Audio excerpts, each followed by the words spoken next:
All right, folks. So this is a Liberian TV network where we may be watching us from. We are caught up with a very huge garbage right before you here. So we hope to talk to some Liberians as relate to this garbage being packed right here. So this is the Water Street, and this is the center of Monrovia. All around here, you got Liberians, you got marketers. They all gather here to sell on a daily basis.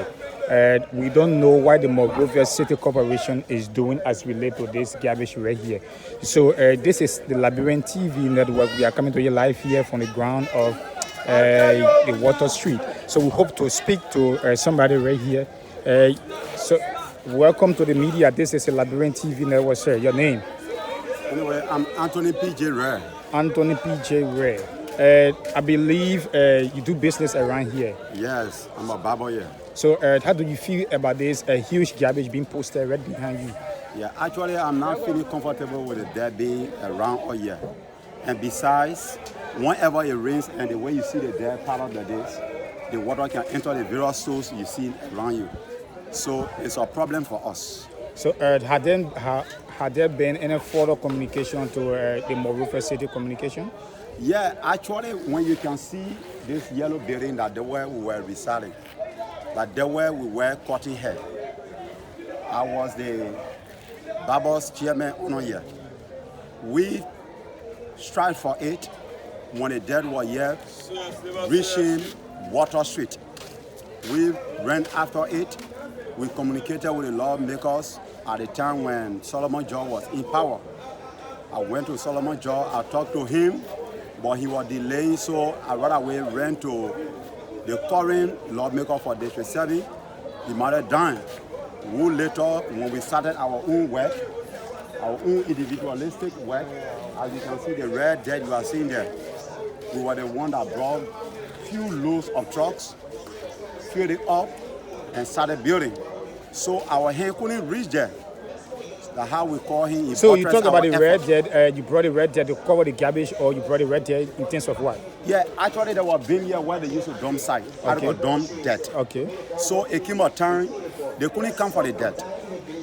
It was so embarrassing to the extent that you couldn't move from one side of the street to go to the other side because the dirt was all part of here.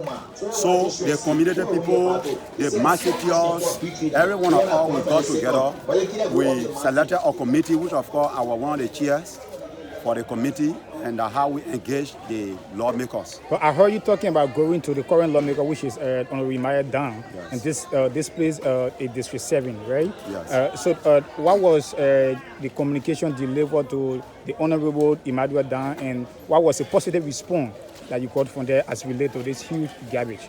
Yeah, actually, as I said earlier, and when we went to Solomon George, he was delaying, so we went to Emmanuel Down to help us. At the time he came to visit the community. So I went to him and we presented our issue before him. And he came to our aid, how he buttressed our effort and revamped the area. He made it conducive for us. It was both forum and also barbing shop. So we were at the back barbing, then the forum was in front. And I met with Jay Robertson when he was city planning boss. I don't think he's still there. Yeah. I met him, I met Koji, I met Hafiz at Environmental Protection Service. Yeah, from the EPA. Yeah. I met all of them. The how they said earlier that we should be maintaining the place until government gets ready for it. So the how we were giving the power, how we started building. So in your own analysis, do you think how many months of huge garbage have been done here? Actually, it came a time and the newly appointed mayor, Siafa, the honorable came here and told us that there is Waterfront project they want to carry on. I don't know what he means by Waterfront project. Water to clean around the river view, I don't really know. Yeah. So when they came, they presented the issue before us that they wanted to clear the view of the river. So we saw it to be something necessary. Good. And that was the promise the government gave us that the day they get ready for it, we must turn the area over.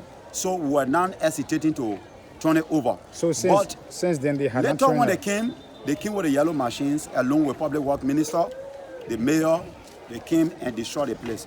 As soon as I saw them, I called the honorable Dan, but he couldn't come to our rescue until the place was destroyed. So all the garbage, is it just from those are sitting here, or it comes from different part of the community and then gets dumped right here in the night or in the day? Actually, when the garbage were all part of here, they selected, we had meeting with City Hall, that 30 mayor committee should be selected so that they can restrict the illegal dumping.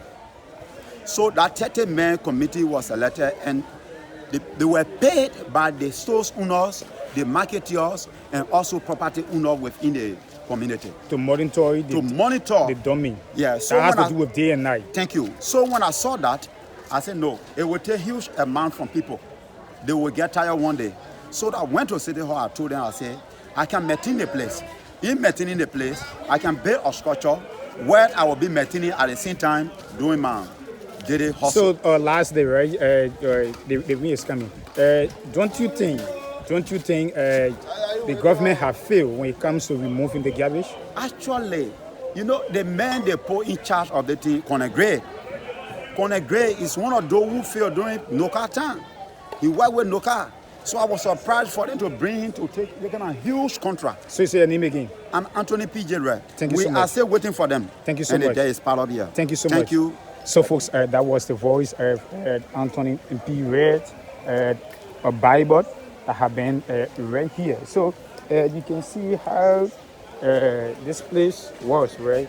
So you see there, you got the Emmanuel Dan Empowerment Center, Happy Corner, but then the garbage has been very, very huge after they told them to leave this place. So folks, this is the Labyrinth TV network. We are coming to you live here. So you see here, this is the garbage.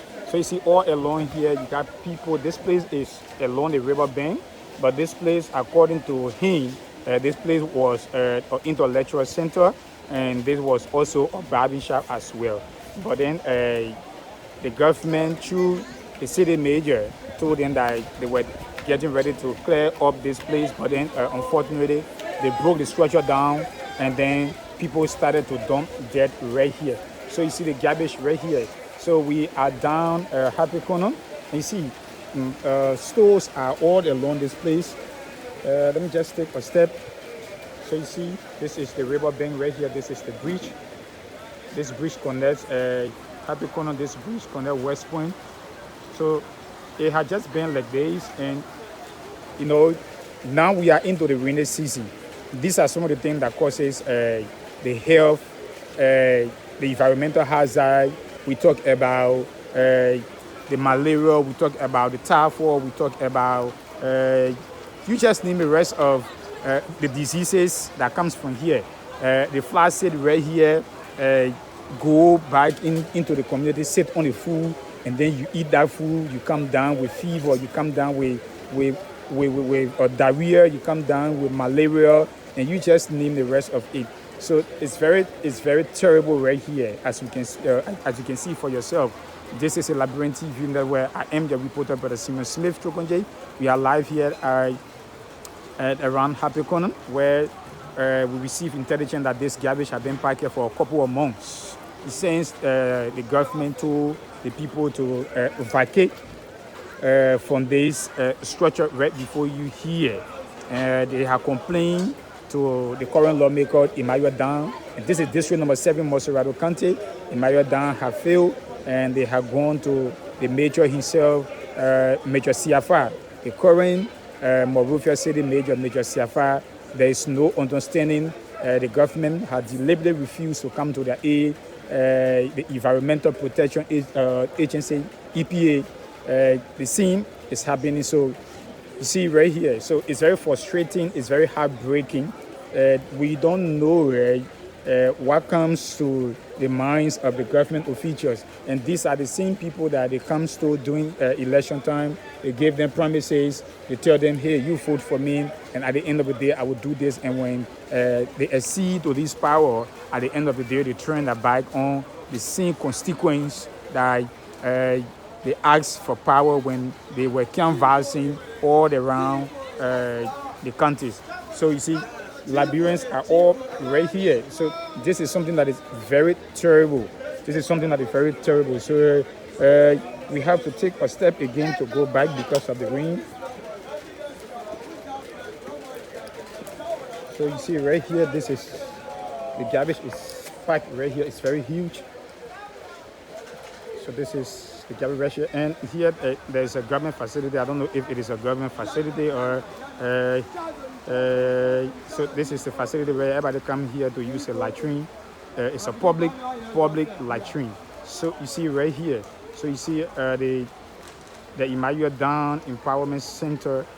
This is where they were using as an intellectual center before, but then the government told them to vacate from the place, and up to now the garbage have been stuck right here. People come here to urinate. They come here and just throw whatever they want to throw. You see, Liberians are all along the place. These are all stores. So you see, these are all stores. So you see,